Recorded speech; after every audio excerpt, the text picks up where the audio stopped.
Hi, my name is Elizabeth Carla Miller, and this is my presentation over Ayn Rand.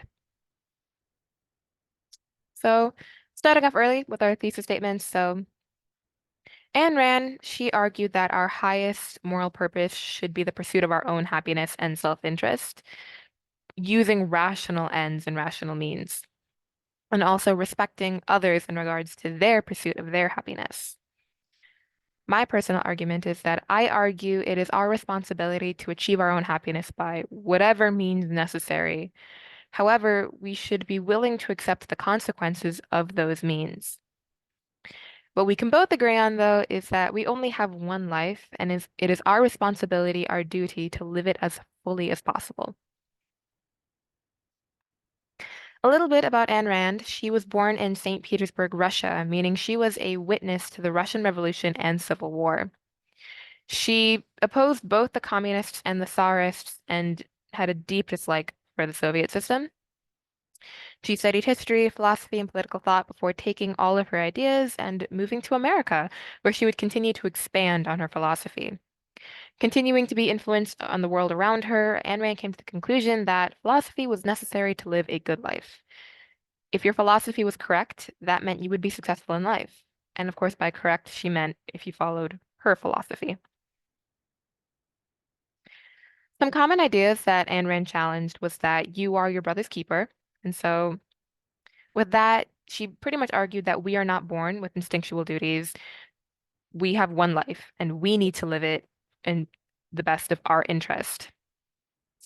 Think rationally, don't bow to authority, join with people who have common values, and separate from those who maybe differ from you. You are not your brother's keeper. It is not your responsibility to look after somebody else. You have to live independently. Another one is that love is selfless. When people talk about love, romantic love, it is often thought of one of the most selfless gestures out there. But according to Ayn Rand, selfless love is actually a contradiction. Romantic love is selfish. You join a relationship not just for the betterment of that other person, but for you, because you want that connection, you want that stability, you want that comfort that another person can bring you. It's also an incredibly demanding pursuit, demanding both things for your partner demanding things of you, having to meet as equals. And finally, a very common idea is that money is the root of all evil. You know, according to Ayn Rand, we live in a society where money is necessary for life. Groceries, being able to pay for your house, being able to pay for doctor's appointments. We don't live in a world where you can grow your own food, where you can trust your neighbor to maybe help you with an ailment. You need to pay for medicine. And to live without money is sentencing yourself to a very, very difficult life. Money nowadays is our means of survival, and without it, there is no survival. Ayn Rand's big argument, though, was for objectivism. To her, this was a philosophy for living on Earth. Objectivism was, in her words, man is a heroic being with his own happiness as the moral purpose of his life, with product achievement as his noblest activity and reason as his only absolute. So once again, pursue your own happiness. We should be very self-interested in what we need, our goals. There are four pillars of objectivism: reality, reason, self-interest, and capitalism. So for reality, objectivists, they hold firm that facts are facts independent of anyone's wishes, that nature, reality is absolute, it is unchanging. Reason, Ayn Rand was a very staunch atheist, and she did not argue for a higher moral being such as God. To her, reason was the only way you could truly understand the world around us, the only way you could gain knowledge of it. Self-interest, stated previously, you need to be interested in what you need. Separating yourself from the idea that your life belongs to others, family, nation, or God.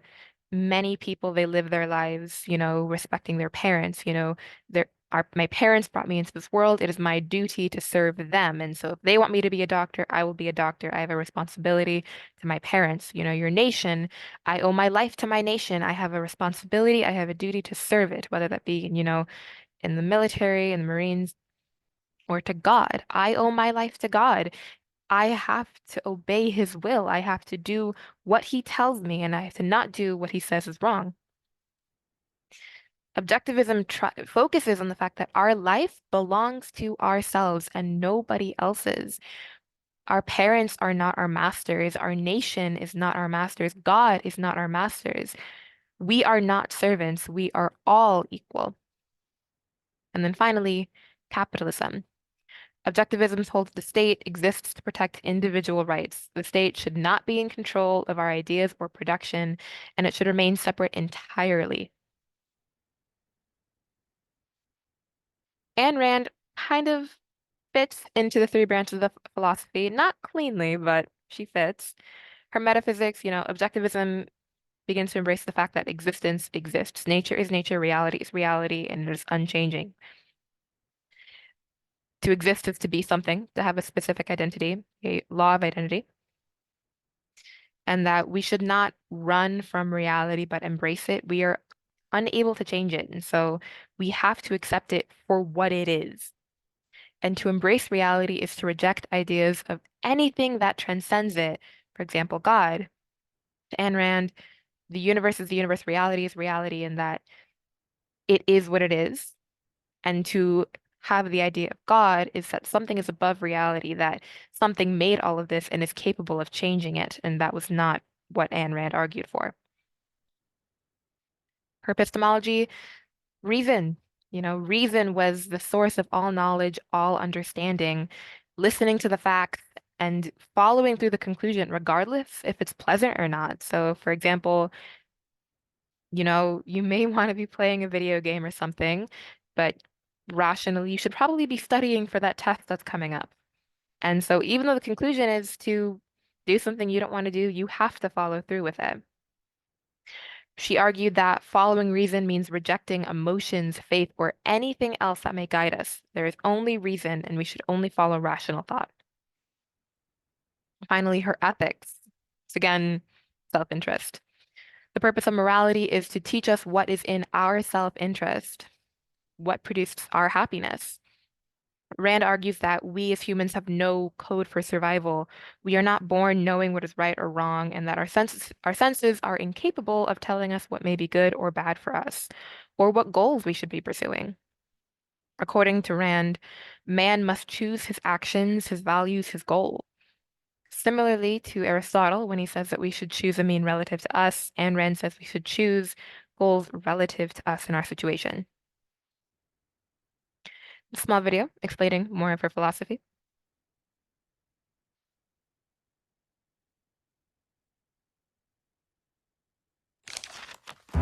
Objectivism.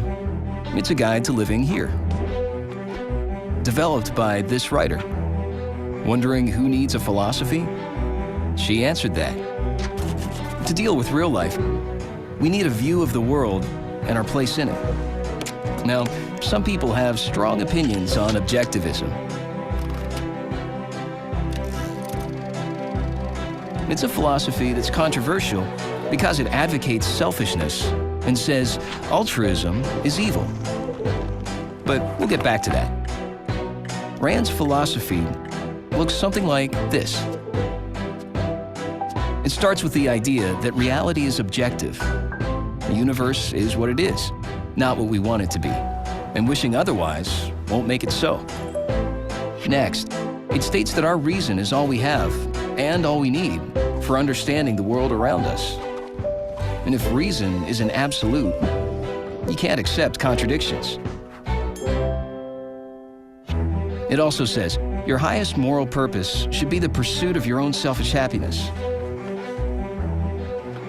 Now, selfishness can be misinterpreted. It doesn't mean exploit others for your own gain.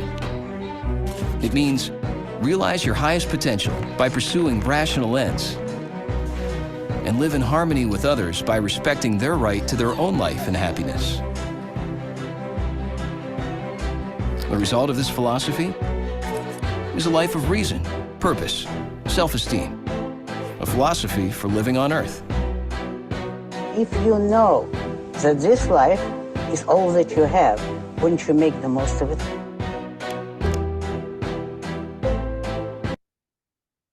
So That video probably could explain objectivism a little bit better than I could. And so, as stated in the video, selfishness does come up a lot in objectivism because, objectivism is all about the me, focusing on our goals and our pursuits and without worrying about others. But Rand wanted to remain clear on what selfishness meant. By her definition, being selfish meant attaining your own goals without harming or disrespecting those around you. To her, selfishness was not a sin and should not be seen as a bad thing. That there was nothing wrong with seeking our own happiness rather than helping others seek theirs. But selfishness and objectivism follow reasons, not whims or faith. Work hard to achieve a life of purpose and productiveness. Earn genuine self-esteem. Pursue your own happiness at your highest moral aim.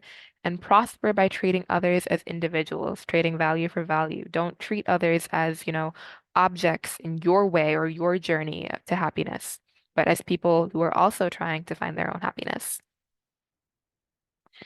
Now, with any philosophy, there are objections to it. One, objectivism is not really well regarded by modern philosophers and does not meet Rachel's moral minimum. Two, the distinction made in objectivism between egoism and altruism is false. We will get to that later. And three, objectivism does not account for differences in power when it comes to those in society.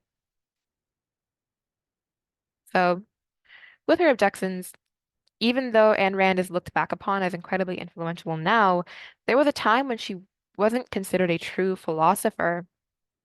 Unfortunately, maybe because of the time period and that she was a woman, many of her writings never really made it into academic journals, and so she did not have this big chip that other philosophers had, and this was used to discredit her. Instead of her objectivism being remembered as a way of life that involved serving yourself, it was viewed as excessive selfishness and a promotion of anti-altruism. Altruism being the unselfish regard or devotion to the welfare of others. It did not help that Rand herself was not a fan of altruism. She considered it to be incredibly self-abnegating. Rand had stated that no one would find altruism to be appealing because it called for lowering your own moral value and sacrificing your wants, your interests for others, for the betterment of others. According to Rand, any moral standing would be better than altruism. There was also the discussion between egoism and objectivism, egoism being the view that action should be taken exclusively to the pursuit of one's self-interest. And you can see how egoism and objectivism are very similar, with both of them saying we should go after our own self-interests. And while having its own challenges and critiques, egoism was used against objectivism in the sense that neither could be viewed as good moral approaches to life. In fact, according to Rochelle's moral minimum, neither one qualified. The moral minimum being that the view that decisions could only be considered ethical if they fell in line with rationality and impartiality. And so while, you know, objectivism may be based on rational thought, when it comes to impartiality, it is not impartial to ourselves. In fact, it is all about ourselves. And then there was the topic of social standing. And a lot of people of different social standing may not have the ability to achieve or pursue their own happiness. Different social standings can lead to, different methods. Someone born above the poverty line, wishing to become a doctor, may have a much shorter journey than someone born below the poverty line wanting to become a doctor. Because of this social ladder, someone will have to work a lot harder and may not even achieve that happiness. After looking at the objections, it is easy to see how objectivism could be viewed as harsh and selfish. Ayn Rand renouncing altruism as a good moral method is one of the biggest flaws in her way of thinking and her philosophy. We consider altruists to be some of the greatest people among us. We consider them to be heroes, policemen, firefighters, people who are in the army. It is thought that these people are of the highest moral caliber.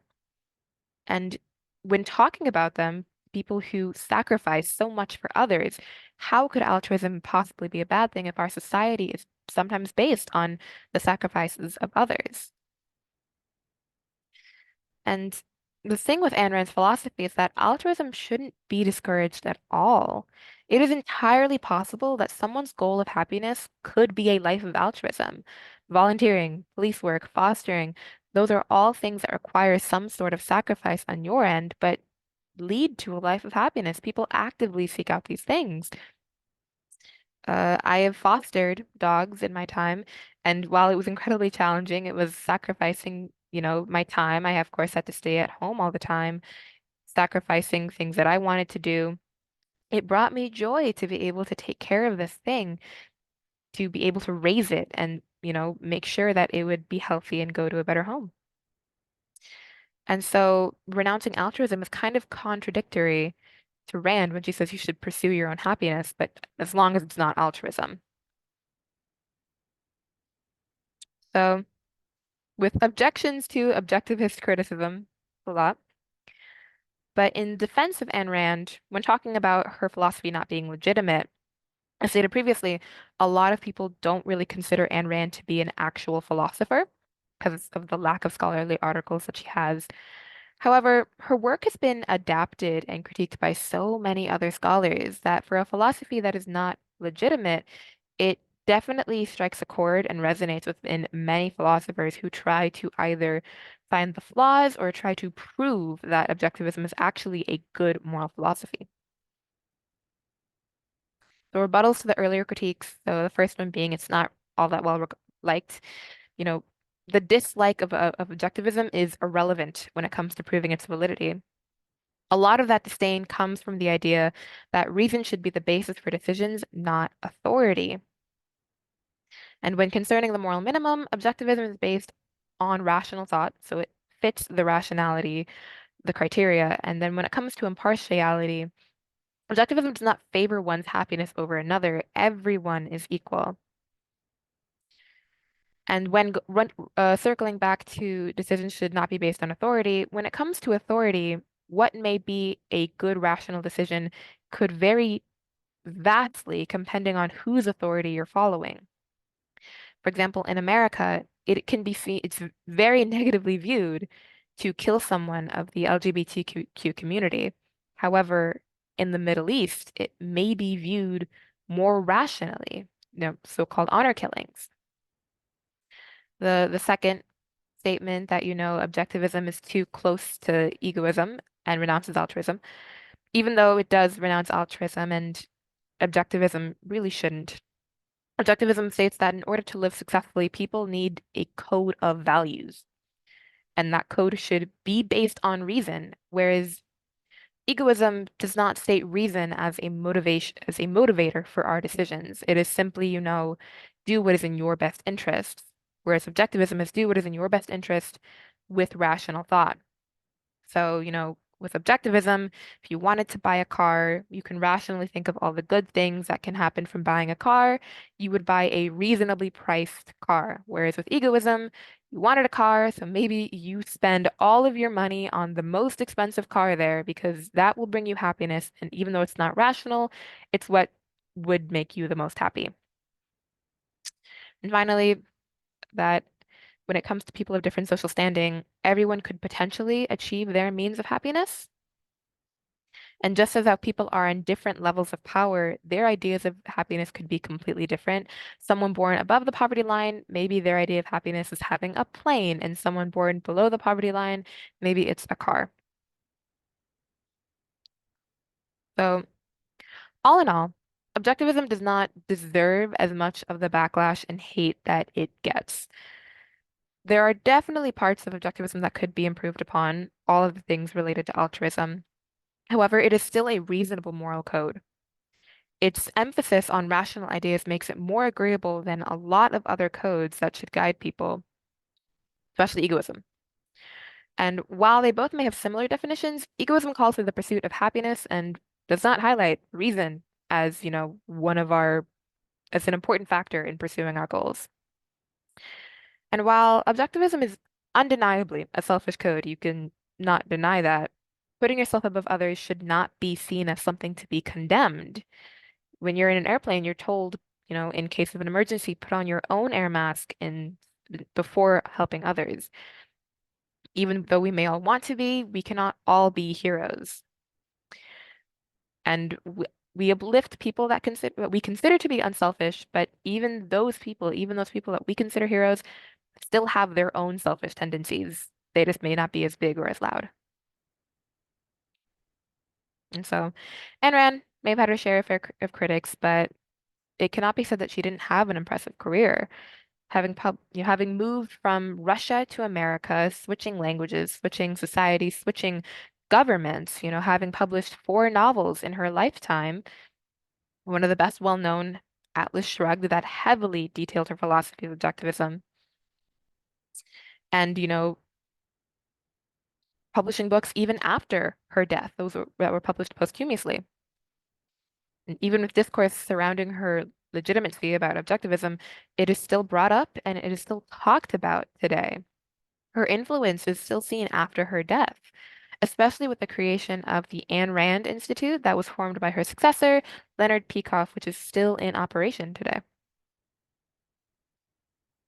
Circling back to my personal thesis, after discussing objectivism, you know, when talking about my thesis, you can see how it's more closely related to egoism, that we should pursue our happiness by whatever means necessary.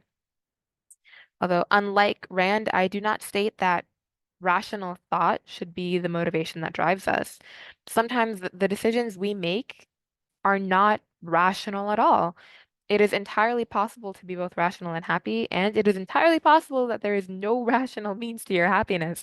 For example, betting on the lottery. Betting on the lottery can be seen as both rational and irrational. Following the rational thought, I bet on the lottery, there is this percent chance that I could possibly win and that I could win this potential amount of money. Or irrational, you know, very slim chance you win that money at all, but you're still going to buy those tickets in the hope that maybe on luck you'll get to win the lottery. My philosophy heavily deals with the consequences of our actions.